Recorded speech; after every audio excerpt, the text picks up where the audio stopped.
తెలుగుదేశం పార్టీకి తొత్తులుగా పనిచేస్తున్న పోలీస్ అధికారులను ఎట్టి పరిస్థితుల్లోనూ వదిలిపెట్టం. వైఎస్ఆర్ కాంగ్రెస్ పార్టీ నాయకులను వేధిస్తున్న వాళ్ళు రిటైర్ అయిన తర్వాత కూడా ఎక్కడున్నా సరే పిలుచుకొని వస్తాం, సప్త సముద్రాల ఆవులున్నా సరే పట్టుకొని వస్తాం, కఠినంగా చట్ట ప్రకారం శిక్షిస్తామని మాజీ ముఖ్యమంత్రి జగన్మోహన్ రెడ్డి చెప్పారు. దీనిపైన పోలీస్ అధికారుల సంఘం ప్రతినిధులు మీడియా సమావేశం ఏర్పాటు చేసి జగన్మోహన్ రెడ్డి ఈ వ్యాఖ్యల్ని వెనక్కి తీసుకోవాలని విజ్ఞప్తి చేశారు. డిమాండ్ కాదు కానీ చాలా పద్ధతిగానే మాట్లాడారు. ఒక మాజీ ముఖ్యమంత్రి అయిన మీరు ఇలా మాట్లాడడం కరెక్ట్ కాదు. ఇలా మాట్లాడడం ద్వారా పోలీసుల ఆత్మస్థైర్యాన్ని దెబ్బతీసిన వాళ్ళు అవుతారు. మీరే ఇలా మాట్లాడితే ఇక మీ కింద ఉన్న వాళ్ళు ఇంకెలా మాట్లాడతారో కూడా అర్థం చేసుకోండి. పోలీసుల ఆత్మస్థైర్యం దెబ్బతీస్తే సమాజం పైన దాని చెడు ప్రభావం పడుతుంది. రిటైర్ అయిన వాళ్ళని కూడా వదిలిపెట్టమన్నట్టుగా మాట్లాడడం కరెక్ట్ కాదు. దయచేసి ఈ వ్యాఖ్యల్ని వెనక్కి తీసుకోవాల్సిందిగా విజ్ఞప్తి చేస్తూ ఉన్నాం. మేము చట్టానికి, న్యాయానికి, ధర్మానికి మాత్రమే సెల్యూట్ చేస్తాం కానీ ఏ పార్టీకి తొత్తులుగా మేము వ్యవహరించడం లేదు అని పోలీస్ అధికారుల సంఘం ప్రతినిధులు వ్యాఖ్యానించారు మీడియా సమావేశంలో. అయితే జగన్మోహన్ రెడ్డి గురించి చాలా హుందాగానే మాట్లాడారు. ఆ విషయంలో మెచ్చుకోవచ్చు. అది డిమాండ్ కూడా కాదు కానీ విజ్ఞప్తి చేశారు, మాటలు వెనక్కి తీసుకోండి అని. అయితే జగన్మోహన్ రెడ్డి మొత్తం పోలీస్ డిపార్ట్మెంట్ను మొత్తం అనడం లేదు. ఆ విషయాన్ని గమనించాలి. కొందరు పోలీస్ అధికారులు చట్టానికి భిన్నంగా తెలుగుదేశం పార్టీకి మద్దతుదారుల్లా, కార్యకర్తల్లా వ్యవహరిస్తున్నారని జగన్మోహన్ రెడ్డి చెప్పారు. అది నిజం, అందులో అనుమానం ఏమీ లేదు. మంత్రి నారా లోకేష్ నుంచి కీలకమైన తెలుగుదేశం పార్టీ నాయకుల వరకు అవును, రెడ్ బుక్లో ఎవరెవరి పేర్లు అయితే రాసుకున్నామో వాళ్ళందరి సంగతులు తేలుస్తామని స్వయంగా చెప్తూ ఉంటే మరి పోలీస్ అధికారులైనా స్పందించాలి కదా. రెడ్ బుక్లో రాసుకున్న పేర్లకు మేము శిక్షలు వేయము, చట్ట ప్రకారం వ్యవహరించము. తప్పు చేసినట్టు మేము నిర్ధారిస్తే, పోలీస్ వ్యవస్థ నిర్ధారిస్తే దర్యాప్తులో వారిపైన చర్యలు తీసుకుంటామే కానీ ఎవరో ఒక బుక్ రాసుకొని వచ్చి వీళ్ళందరినీ లోపలేయండి అని రాజకీయ కారణాలతో చెప్తే మేము దాన్ని పాటించమని చెప్పగలుగుతారా పోలీసులు? మరి వంశీ అరెస్ట్ జరిగిన తర్వాత తెలుగుదేశం పార్టీ నాయకులు టీవీ డిబేట్లలో కూర్చొని మరి అవును మేము పక్కాగా కక్షపూరితంగానే ఈ అరెస్టులు చేయిస్తున్నాం, రెడ్ బుక్లో భాగంగానే వీటిని అమలు చేస్తున్నాం అని చెప్తూ ఉంటే మరి పోలీసులు ఎవరైనా స్పందించగలుగుతున్నారా?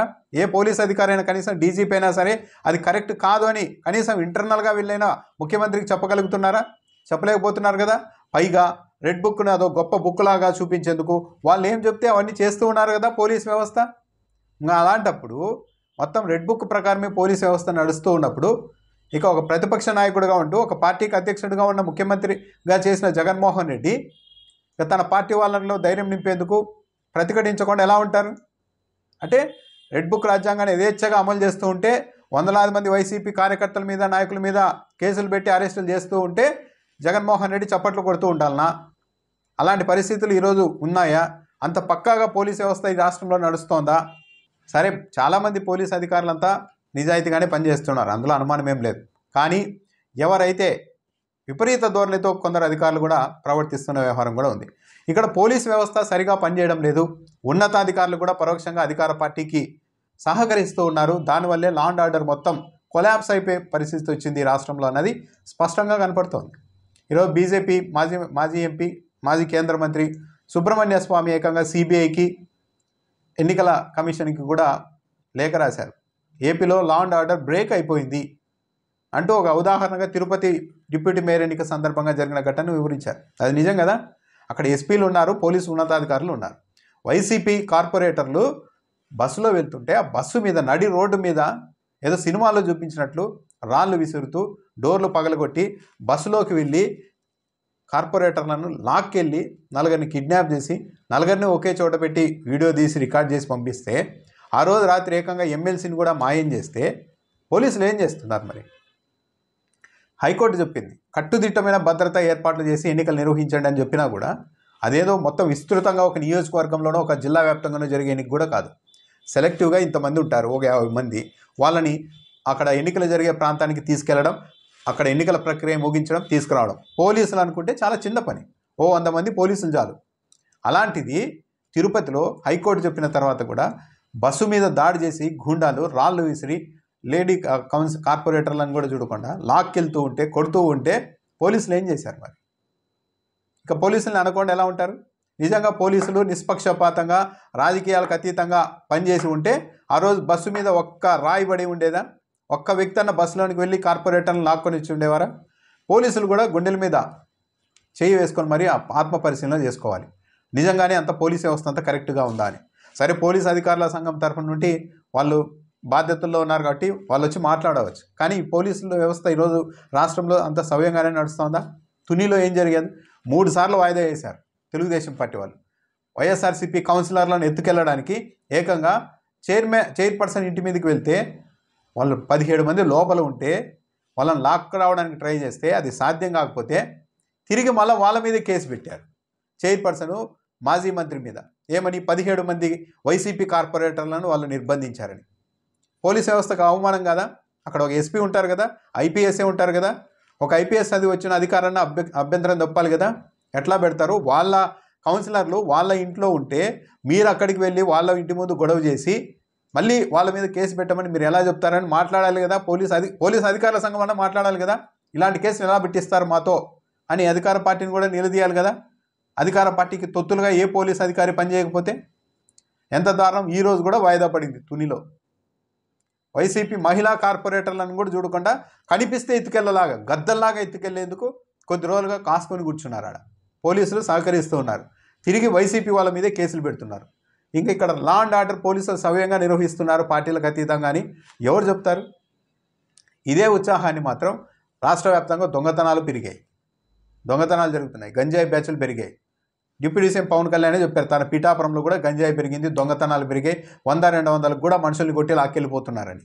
మరి అలాంటివి కంట్రోల్ చేయని పోలీసులు ఇలా ఎలక్షన్లు అనేసరికి తెలుగుదేశం పార్టీ అవసరాల కోసం పోలీస్ మొత్తం వాళ్ళకు అనుకూలంగా ఉండేసి కనీసం ఒక్క కౌన్సిలర్ ఒక్క కార్పొరేటర్ కూడా గెలవని పార్టీ ఈరోజు డిప్యూటీ మేయర్లు వైస్ చైర్మన్ పదవుల్ని సొంతం చేసుకుంటుందంటే ఈ పోలీసులు కొందరు పోలీసులు తొత్తుల్లా వ్యవహరించకపోతే ఇది సాధ్యమవుతుందా?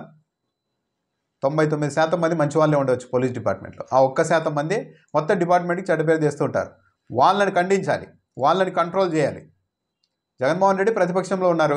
ఈ రాష్ట్రంలో ఎప్పుడైనా చూసారా? ఒక 6 నెలల వ్యవధిలో 8 నెలల వ్యవధిలో ఇన్ని 100 మంది మీద కేసులు పెట్టడం ఎక్కడైనా చూసారా?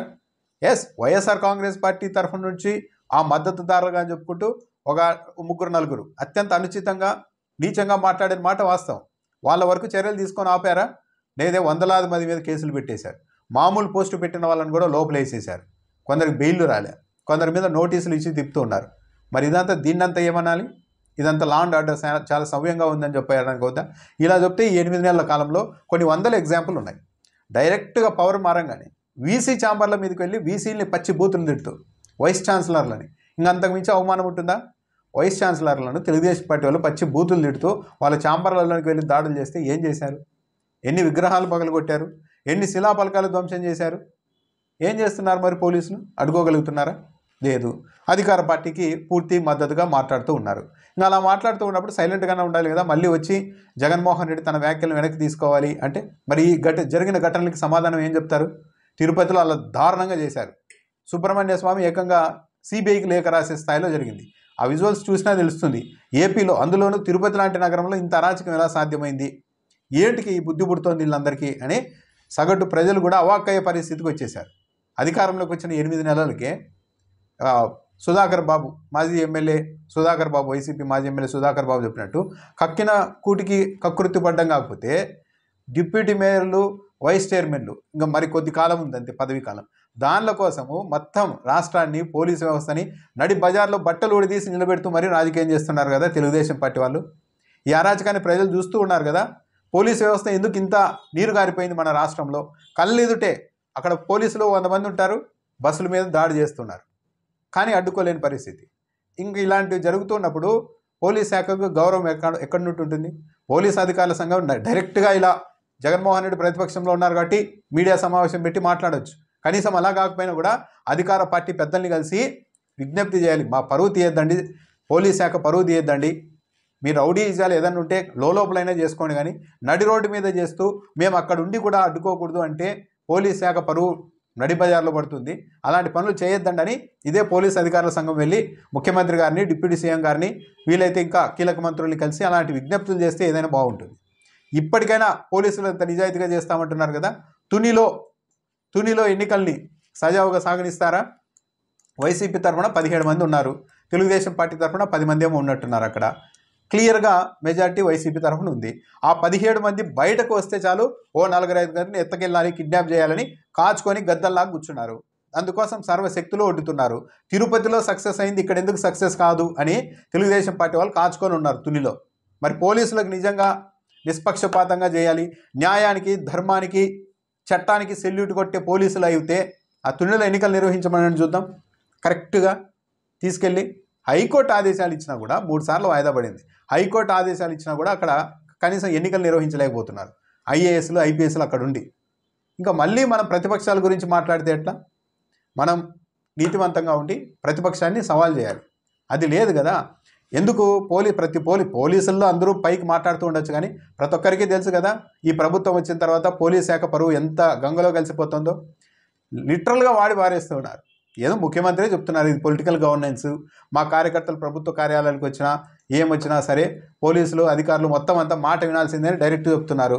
అచ్చెన్నాయుడు మాజీ టీడీపీ అధ్యక్షుడు అచ్చెన్నాయుడు ఏకంగా మంత్రిగా ఉంటూ పసుపు బిల్ల తీసుకొని వెళ్ళండి, ఎవడు మాటినాడో మనం చూద్దాం, వాళ్ళ సంగతి చూద్దాం, టీ కాఫీ ఇచ్చి పనిచేయాలని చెప్తున్నారు. ఆ స్థాయిలో ఉద్యోగులు పోలీసు అధికారుల పరిస్థితి రాష్ట్రంలో ఉంది. మళ్ళీ జగన్మోహన్ రెడ్డికి వచ్చి ఆ వ్యాఖ్యల్ని వెనక్కి తీసుకోండి అని చెప్పేంత నైతికత ఈరోజు పోలీస్ డిపార్ట్మెంట్కైనా ఉందా?